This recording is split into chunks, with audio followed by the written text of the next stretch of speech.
How did ancient humans learn to control fire? The one force on Earth that could kill them in seconds, or save their lives every single night. The answer starts almost 2 million years ago, with a species that didn't know how to make fire at all. They could only steal it from a lightning strike, from a wildfire racing across the grassland, and beg it to stay alive. This video traces the full history of human fire, from the first stolen flames at Wonderwerk Cave, to the moment our ancestors learned to make fire on demand, to the hearths that built human society, and the matchbox that finally put fire in your pocket. By the end, you might look at your stove a little differently. Chapter 1. The Fire Thieves.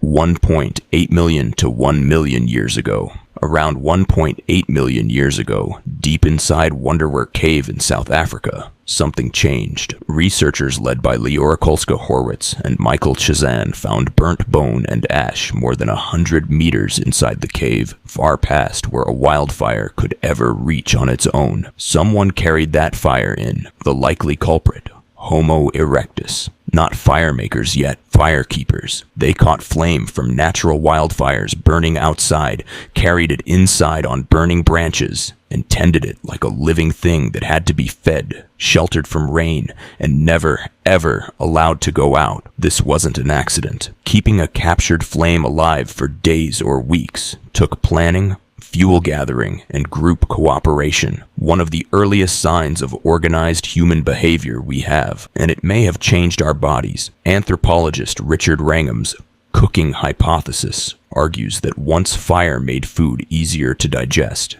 our ancestors' guts could shrink and their brains could grow, because digestion is expensive and cooked food is cheap. It's still debated, but the timing lines up almost too well. Homo erectus shows up with a bigger brain, smaller teeth, and a smaller gut right around the time fire enters the picture. Chapter 2. Learning to make it. 400,000 years ago, for over 1 million years, humans were at the mercy of nature's fires. If your flame died, you had no fire until you found another wildfire, or another cavekeeper willing to share. Then, around 400,000 years ago, at a site called Barnham in the east of England, something extraordinary happened. Archaeologists led by Nick Ashton found scorched earth, fire-cracked flint hand axes, and 2 small fragments of iron pyrite. Pyrite doesn't naturally occur anywhere near Barnham. The nearest source is 40 miles away. Someone brought it there on purpose, because pyrite struck against flint throws a shower of hot sparks,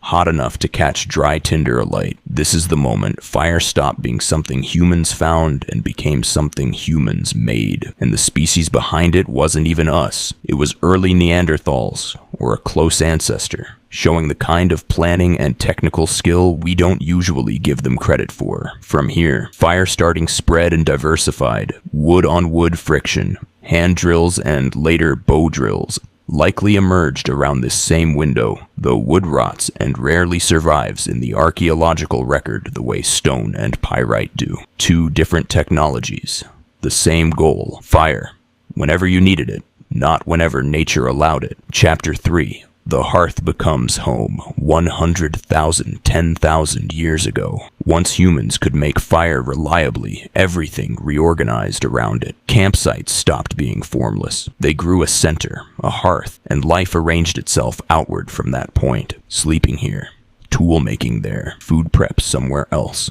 Always in reach of the light and warmth, the hearth became the world's first shared social space. It's where language, storytelling, and teaching plausibly deepened, because for the first time, humans had hours of usable time after dark, safe from predators, gathered in one lit circle. Fire also became mobile technology. Around 5,300 years ago, a man now known as Ötzi the Iceman was found frozen in the Alps, carrying flint and pyrite in his kit, the same fire-starting combination from Barnham, still in daily use over 395,000 years later. Fire-making had become something every capable adult was simply expected to know how to do. And fire didn't just keep humans warm and fed. It transformed raw materials. Clay baked hard became pottery. Ore melted down became copper, then bronze, then iron. The same flame that once had to be begged from a wildfire was now shaping the tools that built the ancient world. Chapter 4. Fire in your pocket, 1800s today. For nearly all of human history, making fire took skill, patience,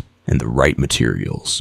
Then, in 1826, an English chemist named John Walker accidentally invented the friction match, a stick you could strike against any rough surface and get flame in under a second. It took hundreds of thousands of years to go from catching a wildfire to striking a match, and it took less than 2 centuries after that to go from matches to lighters, gas stoves, and the flip of an electric switch. Today, most of us will never once in our lives need to strike flint against pyrite to survive the night, but the impulse behind it hasn't gone anywhere. Every stove burner, every furnace, every campfire you've ever huddled around with friends, it's the same behavior Homo erectus practiced in Wonderwerk Cave. Capture the flame, protect it, and let it change what's possible for you. Fire is the only tool in human history that we didn't invent from scratch. We found it already burning in the world and spent nearly 2 million years learning to keep it. Every warm meal, every lit room,